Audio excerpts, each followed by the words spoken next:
El Parque del Crystal Palace, como el resto de Londres, está compuesto de estratos. Es un lugar que no cuenta su pasado, sino que lo contiene como las líneas de una mano, escrito en las esquinas de las calles, en las rejas de las ventanas y en cada segmento surcado por el tiempo. El edificio ocurre como un dispositivo propagandístico y como collage de las diferentes culturas del mundo.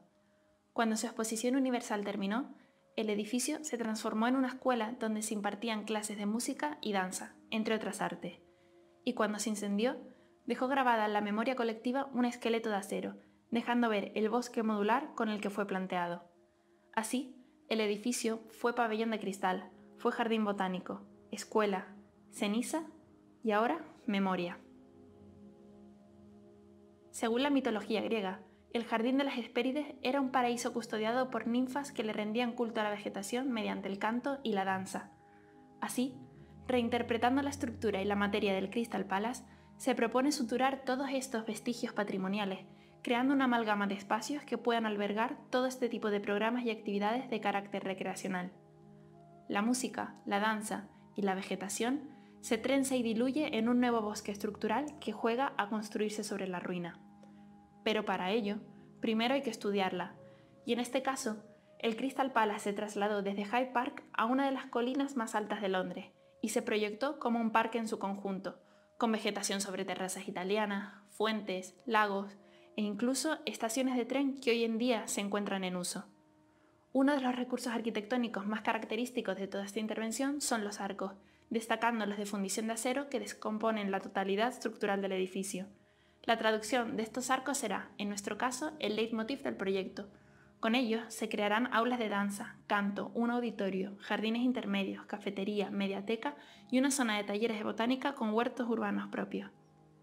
El parque presenta una forma irregular y una superficie aproximada de 820.000 metros cuadrados. De este parque se ha hecho una segunda selección para el proyecto, que es donde se encontraban los jardines italianos. Esta última zona comprende una superficie aproximada de 45.000 metros cuadrados.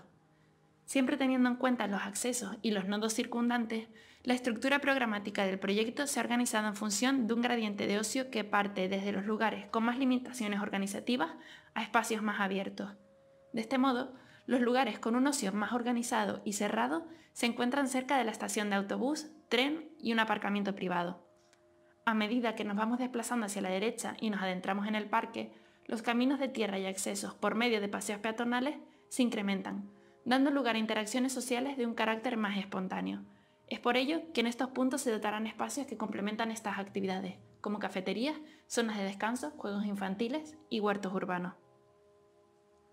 El proyecto se divide en un total de 9 volúmenes, siendo todos de una sola planta, exceptuando el edificio del auditorio, que cuenta con una situación especial de doble altura y zonas soterradas.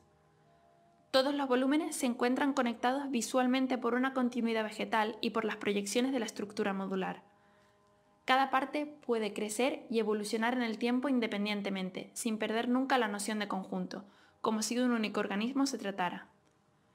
El sistema, basado en 3 tipos de árboles estructurales, no solo remite a la memoria esquelética del Crystal Palace, sino que propone un renacimiento y cambiante orden gracias a estas conexiones y patrones de asociación. La luz y la altura de estos espacios siempre se verá condicionada en función del uso, pero conservará la misma proporción que la que utilizó el arquitecto Joseph Paxton en el edificio original. Al norte del proyecto se extienden unas plataformas preexistentes que generan unos patios ingleses en las aulas y que envuelven sus espacios servidores, pudiendo transitar encima, sobre la cubierta. A la izquierda se encuentra el auditorio, con una cáscara de vidrio que encierra en su interior la caja escénica. Se accede a él desde una pequeña plaza pública que conecta con la cafetería, la mediateca y despachos privados y administrativos mediante jardines intermedios. La envolvente de las zonas de danza juega con los reflejos y transparencias, combinándolo con espejos y vidrios. Esto permite tanto la observación del transeúnte como el estudio de los movimientos de los bailarines. El pabellón más alejado del resto, a la derecha, está destinado para actividades relacionadas con talleres botánicos y jardinería, sirviendo a los huertos urbanos limítrofes. La lejanía de este pabellón le dota una mayor privacidad, reflexión y tranquilidad para el desarrollo de dichas actividades.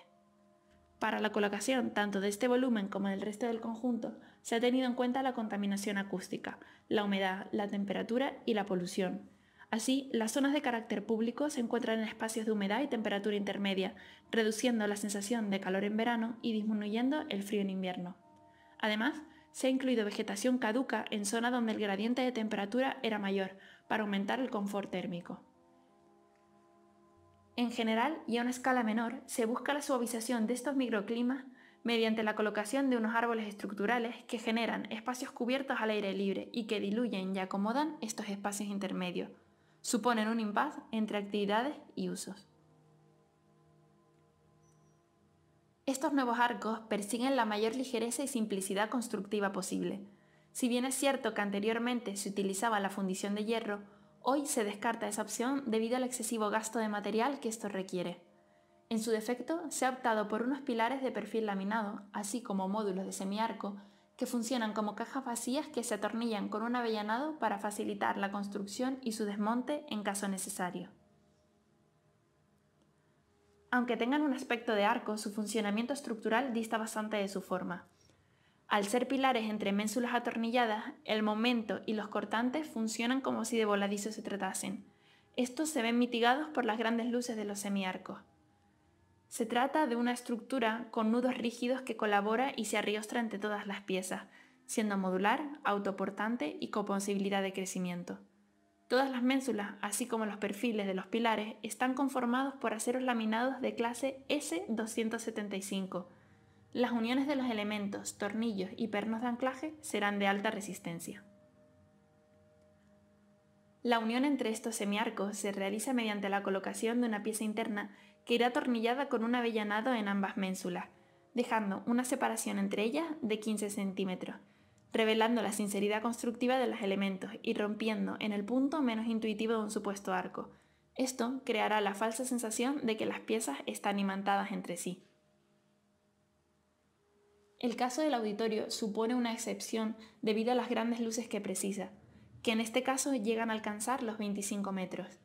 Es por ello que, siguiendo la estética de los arcos y basándose en las salas del castillo de Kusairamra, se propone una serie de bóvedas de cañón transversales que se apoyan en los semiarcos.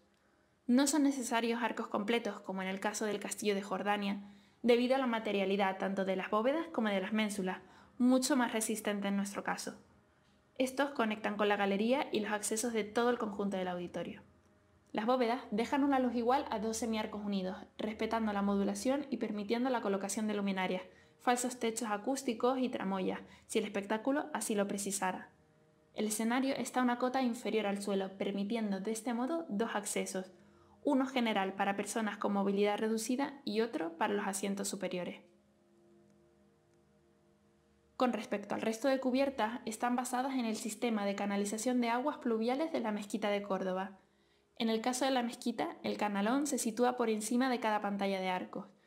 En nuestro caso, como no tenemos pantalla de arcos sino que se entrecruzan, la dirección de cada canalón se situará encima de los pilares, en dirección del recorrido más corto, tratando de expulsar el agua con la mayor brevedad posible. Con respecto al tipo de suelo seleccionado, se destaca tanto el suelo técnico registrable como la tarima de baile. El primero se utilizará en espacios como la mediateca, talleres y cafeterías, mientras que la tarima de baile es exclusiva de las aulas y del auditorio. Ambos se apoyan sobre una losa de hormigón de 15 centímetros de espesor. La tarima de baile elegida tiene 3 niveles de tableros de madera para ayudar a la amortiguación y para evitar las lesiones en los bailarines en la mayor medida posible. La búsqueda de un lenguaje específico y universal permite una lectura del edificio que evoca un redescubrimiento del espacio, partiendo siempre desde conceptos de la memoria y la ruina, de la extensión de la naturaleza al hogar y del recuerdo de la materia. Se trata de una arquitectura basada en la creación de atmósferas y de la puesta en valor de conceptos como la vegetación, la luz, el espacio y la emoción.